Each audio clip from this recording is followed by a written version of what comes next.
Laymen's evangelical fellowship స్థాపకులు ఎన్ దానియేల్ గారు 1954 సంవత్సరం మే మాసం 4వ తేదీన చేసిన ప్రసంగం. యోహాను సువార్త 6వ అధ్యాయం 27వ వచనం. క్షయమైన ఆహారం కొరకు కష్టపడకుడి గాని నిత్య జీవం కలుగజేయు అక్షయమైన ఆహారం కొరకే కష్టపడుడి. మనుష్య కుమారుడు దాన్ని మీకిచ్చును. ఇందుకై తండ్రి అయిన దేవుడు ఆయనకు ముద్ర వేసి ఉన్నాడని చెప్పెను. ఈ భౌతిక జీవితంలో వస్తువాహనములు పెంచుకొనుటకే అధికంగా పనిచేయుటను యేసు నిరుత్సాహపడుతున్నాడు. ఆ ప్రయాస ఆత్మీయ పురోగమనం వైపు మళ్లించబడినట్లు చూడు. ఆర్థికాభివృద్ధి దానంతట అదే వెంబడించుటను నీవు చూస్తావు.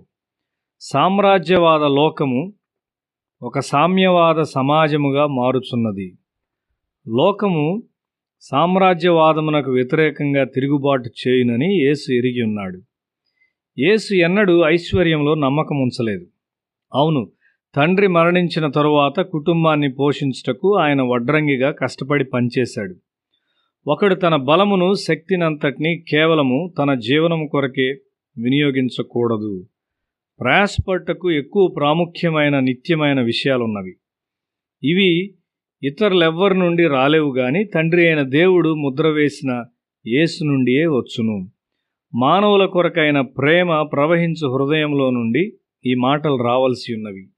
మానవ జాతి కొరకు చిందించిన తన రక్తము నుండి మరియు ఆ వాక్య ప్రకారం జీవించిన ఆయన నుండి మాత్రమే ఆ జ్ఞానపు మాటలు రాగలవు.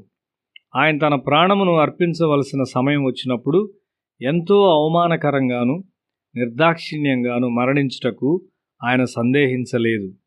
అక్షయమైన నిత్యమైన జీవాహారాన్నిచ్చు గొప్ప ఆధిక్యత ఆయనకు మాత్రమే ఇవ్వబడింది. నెహ్రూ కొన్ని సమయాల్లో కోప్పడినప్పటికీ ఇండియాలో ఆయన మాటకు గౌరవం ఉన్నది. అదెందుకనగా భారతదేశ స్వాతంత్ర పోరాట సమయంలో చాలా సంవత్సరాలు ఆయన జైల్లో గడిపాడు. ఆయన కుటుంబం కూడా చాలా శ్రమపడింది.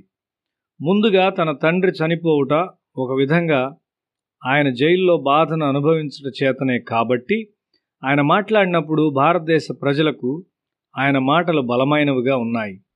నెహ్రూ కంటే క్రీస్తు ఎంతో నిత్యమైన గొప్పవాడు మరియు సర్వశక్తిమంతుడు. ఆయన ఇంకా ఎంతో ఎక్కువగా శ్రమనొందాడు. తాను మాట్లాడిన ప్రతి మాటను యేసు ఆచరణలో పెట్టాడు. మనం యేసును చూచినప్పుడు నిత్యమైన దేవుని వాక్యమును రక్తమాంసములలో చూస్తాం.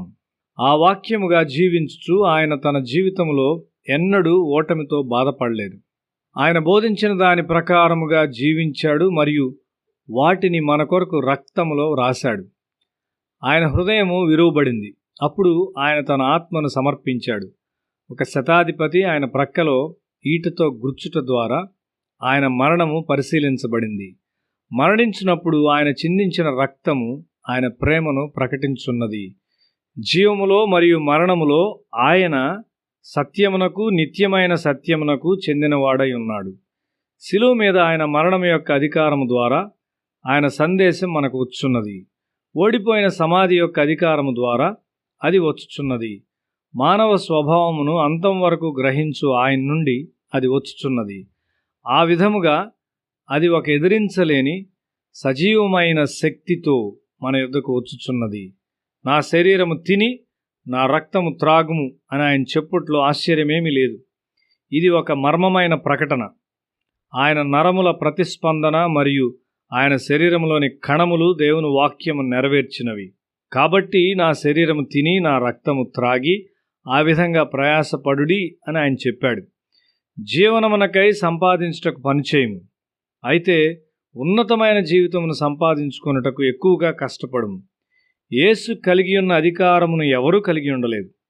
వాక్యానుసారముగా జీవించట ద్వారా మనము కూడా ఈ అధికారమును పొందుకొనగలము మరియు దేవుని నోటిగా కాగలము.